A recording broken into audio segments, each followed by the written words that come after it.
أشهد أن محمدا رسول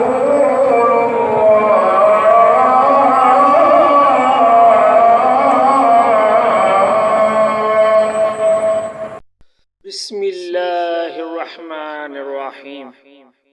وہ خطبے میں فرما رہے تھے کہ میں نے رسول اللہ صلی اللہ علیہ وسلم کو یہ فرماتے ہوئے سنا کہ جس شخص کے ساتھ اللہ تعالیٰ بھلائی کا ارادہ کرے اسے دین کی سمجھ عنایت فرما دیتا ہے، اور میں تو محض تقسیم کرنے والا ہوں، دینے والا تو اللہ ہی ہے، اور یہ امت ہمیشہ اللہ کے حکم پر قائم رہے گی، اور جو شخص ان کی مخالفت کرے گا انہیں نقصان نہیں پہنچا سکے گا یہاں تک کہ اللہ کا حکم قیامت آ جائے اور یہ عالم فنا ہو جائے۔ صحیح بخاری حدیث نمبر 71۔ بسم اللہ الرحمن الرحیم۔ عبداللہ بن عمر رضی اللہ تعالیٰ عنہ کہتے تھے کہ ہم رسول اللہ صلی اللہ علیہ وسلم کی خدمت میں حاضر تھے کہ آپ صلی اللہ علیہ وسلم کے پاس کھجور کا ایک گھابا لایا گیا۔ اسے دیکھ کر آپ صلی اللہ علیہ وسلم نے فرمایا کہ درختوں میں ایک درخت ایسا ہے، اس کی مثال مسلمان کی طرح ہے۔ ابن عمر رضی اللہ عنہ کہتے ہیں کہ یہ سن کر میں نے ارادہ کیا کہ عرض کروں کہ وہ درخت کھجور کا ہے، مگر چونکہ میں سب میں چھوٹا تھا اس لیے خاموش رہا۔ پھر رسول اللہ صلی اللہ علیہ وسلم نے خود ہی فرمایا کہ وہ کھجور ہے۔ صحیح بخاری حدیث نمبر 72۔ بسم اللہ الرحمن الرحیم۔ رسول اللہ صلی اللہ علیہ وسلم کا ارشاد ہے کہ حسد صرف دو باتوں میں جائز ہے۔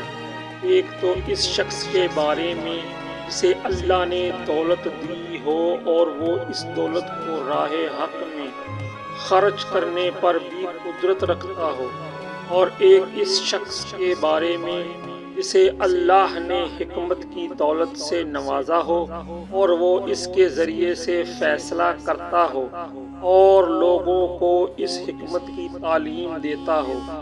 صحیح بخاری حدیث نمبر 73۔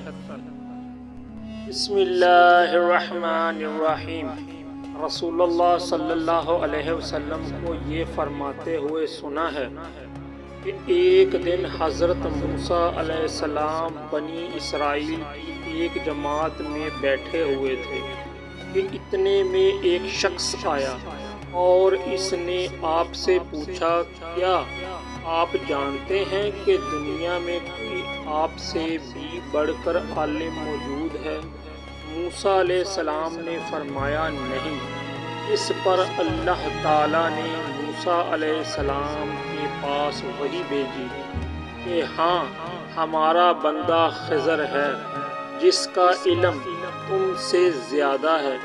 موسیٰ علیہ السلام نے اللہ سے دریافت کیا کہ خضر علیہ السلام سے ملنے کی کیا صورت ہے؟ اللہ تعالیٰ نے ایک مچھلی کو ان سے ملاقات کی علامت قرار دیا اور ان سے کہہ دیا کہ جب تم اس مچھلی کو گم کر دو تو واپس لوٹ جاؤ، تب حضرت خضر علیہ السلام سے تمہاری ملاقات ہوگی۔ تب موسیٰ علیہ السلام چلے اور دریا میں مچھلی کی علامت تلاش کرتے رہے۔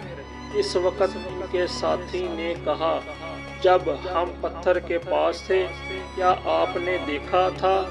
میں اس وقت مچھلی کا کہنا بھول گیا اور شیطان ہی نے مجھے اس کا ذکر بھلا دیا۔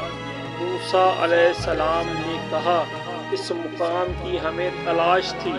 اب وہ اپنے نشانات قدم پر پچھلے پاؤں باتیں کرتے ہوئے لوٹے۔ وہاں انہوں نے خضر علیہ السلام کو پایا۔ پھر ان کا وہی قصہ ہے جو اللہ نے اپنی کتاب قرآن میں بیان کیا ہے۔ صحیح بخاری حدیث نمبر 74۔ بسم اللہ الرحمن الرحیم۔ ایک مرتبہ رسول اللہ صلی اللہ علیہ وسلم نے مجھے سینے سے لگا لیا اور دعا دیتے ہوئے فرمایا کہ اے اللہ اسے علم، کتاب، قرآن عطا فرمائیں۔ صحیح بخاری حدیث نمبر 75۔ الصلاۃ والسلام علیک یا سیدی یا رسول اللہ وعلی آلک و اصحابک یا حبیب اللہ۔ الصلاۃ والسلام علیک یا رسول اللہ وعلی آلک و اصحابک یا خاتم النبیین۔ امید ہے کہ آپ ناظرین کو ہماری یہ کاوش ضرور پسند آئی ہوگی۔ ہمیں اپنی دعاؤں میں یاد رکھیے گا اور اس ویڈیو کو زیادہ سے زیادہ شیئر کیجیے گا، یہ نیکی کا کام ہے۔